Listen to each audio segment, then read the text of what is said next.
Estafa é doença? Ela pode ser um sinal de uma doença, de uma patologia orgânica, por exemplo, uma doença do coração, pode ser uma doença metabólica. Ela, na verdade, ela é comum, ela é esperada como junto de diversas outras doenças. Isso é absolutamente comum, né? É esperado mesmo. Agora, ela às vezes acontece de maneira isolada. Então, a primeira coisa que a gente faz é descartar se tem uma doença orgânica, uma doença do coração, uma anemia. No Brasil é muito comum. Vocês fazem um estudo pleno do paciente para saber quais os sintomas que ele está sentindo para chegar àquele diagnóstico de estafa, é isso? Isso. Primeira coisa é um exame clínico normal. Eu sou psiquiatra e clínico geral. Então, a primeira coisa que a gente faz é o exame de clínica geral mesmo. É o exame básico, em que a gente vai olhar se tem um problema de sangue, uma anemia, um diabetes que está incipiente, uma doença de coração que pode estar acontecendo, um problema de tireoide, por exemplo, que é muito comum, né? Todas essas doenças, várias doenças na verdade, uma doença infecciosa também, ela costuma gerar, é esperado que ela gere, que ela dê um cansaço. O cansaço que eu estou definindo, né, o cansaço prolongado, como uma incapacidade de se recuperar. O cansaço é normal, por exemplo, se você faz uma atividade física mais exacerbada, se você tem alguma noite mal dormida, ou até mesmo se você faz uma refeição mais copiosa, mais pesada. Então você sente um cansaço. Mas você se recupera. A grande característica do cansaço prolongado, da fadiga da estafa, é que você não perde a capacidade de recuperação.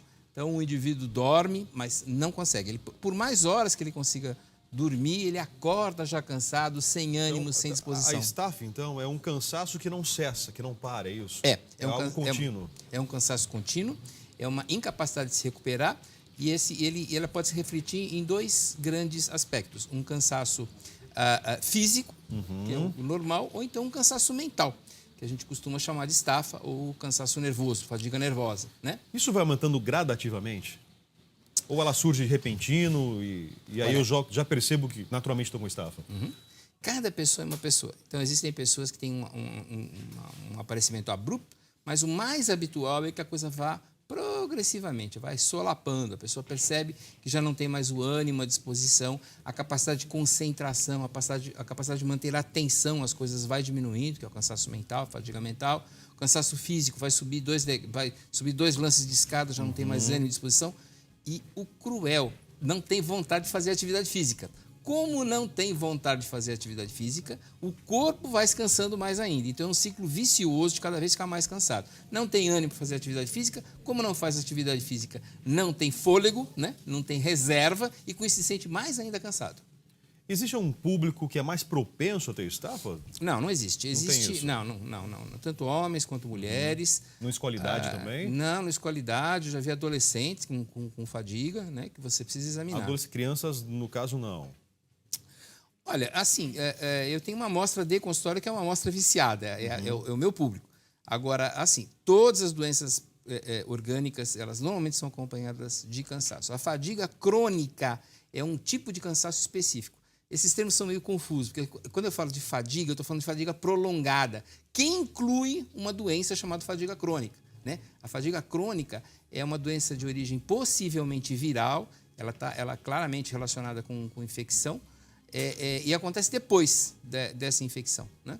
E o indivíduo também ele tem a grande característica é esse cansaço prolongado, né? Esse é um tipo de cansaço. O outro cansaço, por exemplo, é o burnout, a exaustão, que a gente pode falar. Então existem fatores que vão levar a essa situação de estafa. É isso que eu estou entendendo, é isso mesmo? Existem vários tipos de cansaço. Existe o cansaço que pode ser derivado de uma infecção, por exemplo, que costuma gerar o que a gente chama de fadiga crônica. Existe um cansaço que pode ser gerado por hábito de vida errado, que o indivíduo, por exemplo, não faz atividade física, é sedentário, não relaxa. Existe um cansaço que pode ser originado, por exemplo, do que a gente chama de fome oculta, que é a falta de vitaminas, de minerais que podem estar ocorrendo na célula, né? Existe a fadiga, o cansaço também, originado é muito característico em profissionais de saúde, originado de um erro, de um equívoco de foco profissional que a gente chama de burnout, de exaustão. Então, na verdade, a fadiga são várias. Quando a gente fala fadiga, a gente deveria falar fadigas, cansaços, porque eles podem ter muitas origens e é preciso analisar com muito cuidado. Não é assim, olha, está cansado, toma esse remedinho aqui para o cansaço. Eu tenho dois públicos, o cidadão que mora no campo, no interior, numa vida muito tranquila, e o paulistano, nessa selva de pedras, essa vida corrida, enfrentando esse trânsito caótico, agora a falta de água chegando. Qual tem mais propensão a sentir a estafa, a sentir esse cansaço? Olha, são públicos diferentes que podem ter origens diferentes. Por exemplo, vamos começar com o pessoal da cidade, né? O pessoal da cidade realmente tem um excesso de desafios, um excesso de estímulos, né? Costuma não ter a facilidade, a possibilidade de se alimentar bem. Como fica muito tempo no trânsito, chega em casa cansado, não faz atividade física, tem uma vida mais sedentária. Ele pode estar sendo pressionado por determinados ambientes de trabalho que não são nada saudáveis, quer dizer, tudo que ele faz de bom, por exemplo, não fez mais que obrigação, né? Ele pode estar sujeito a diversas agressores físicos, como radiação, por exemplo, né? Você passa na Avenida Paulista, por exemplo, tenta ligar o rádio na Avenida Paulista, não sintoniza. É uma coisa impressionante. Por quê? Excesso de radiação. Todos esses são agressores, todos esses são fatores que podem gerar o que a gente chama de radicais livres, que vão lesar as células do organismo, podendo levar à fadiga. Agora, já o público do campo, ele está sujeito a outros tipos de agressores, né? Muitas vezes, um agressor comum que pode acontecer, por exemplo, é o tédio, a falta de desafio. E o indivíduo a morosidade daquele ambiente onde ele vive. A morosidade. Eu tenho vários pacientes, 70% dos meus pacientes não moram em São Paulo, curiosamente. E tem vários que moram no interior. E o que eles relatam muitas vezes é o seguinte: o pessoal tem tédio, chega a 4h30, 5 horas, não tem mais o que fazer e bebe muito. O excesso de álcool, por exemplo, a comida mais pesada, o excesso de álcool, ele pode contribuir, sim, para a fadiga, para a estafa. Maria Cândida tem pergunta também, Maria Cândida? Então, tudo bem, doutor Rafael? Eu estou ouvindo a entrevista de vocês e ficou uma dúvida, porque a estafa foi muito... vocês descreveram a estafa como algo um pouco parecido com a depressão, que é esse cansaço, a vontade de não fazer nada, de não fazer exercício, de não sair da cama. Enfim, tem alguma similaridade? O senhor que é psiquiatra. Peraí, repete pra gente, Maria Cândida, desculpa. Eu estou falando se tem alguma similaridade entre a depressão e a estafa. Depressão ou uma leva a outra. Perfeito. O que nasce primeiro, o ovo ou a galinha? É muito comum que durante o período de depressão, Maria Cândida, exista o cansaço. E é comum que, muitas vezes, o indivíduo que está muito cansado tenha um quadro de depressão. O que nasce primeiro, o ovo ou a galinha, o que afinal está acontecendo, vai ter que ser examinado com cada paciente. Nós não temos a possibilidade de afirmar antes. Não, olha, todo cansaço tem origem na depressão ou toda depressão vai gerar cansaço. Mas a astenia, a falta de energia, a falta de vontade, a falta de pique para fazer as coisas é muito comum na depressão, né? E muitas vezes o cansaço crônico, ele leva a um estado de depressão. O indivíduo tenta fazer as coisas, ele tenta dar conta das suas atividades, ele tenta vencer os seus desafios e não tem energia para isso. Não consegue. Não se recupera e acaba se deprimindo secundariamente esse quadro. Então, o que nasce primeiro, o ovo ou a galinha, a gente nunca sabe. Cada pessoa vai ter que ser analisada em particular. Ainda nessa mesma linha da pergunta da Maria Cândida, síndrome do pânico também está relacionado à estafa? Não. Não. A síndrome do pânico é uma síndrome relacionada com um alarme, né, desregulado dentro do cérebro do indivíduo. Então, ele tem a impressão de que alguma coisa de muito ruim vai acontecer de maneira abrupta. Não está relacionado. Agora, depois da crise de pânico, aí sim, costuma dar um grande cansaço para o indivíduo. O indivíduo sente até uma sonolência muito grande.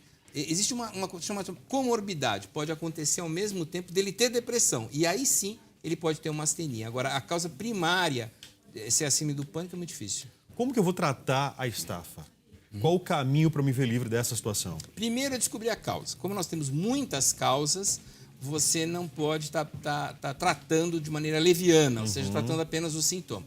Nós temos que lembrar que a maioria dos energéticos, a café, por exemplo, a maioria dos energéticos é cafeína. A taurina que está lá, muitas vezes tem nome de destaque, a taurina, na verdade, só está lá para que a cafeína não deixe muito excitado.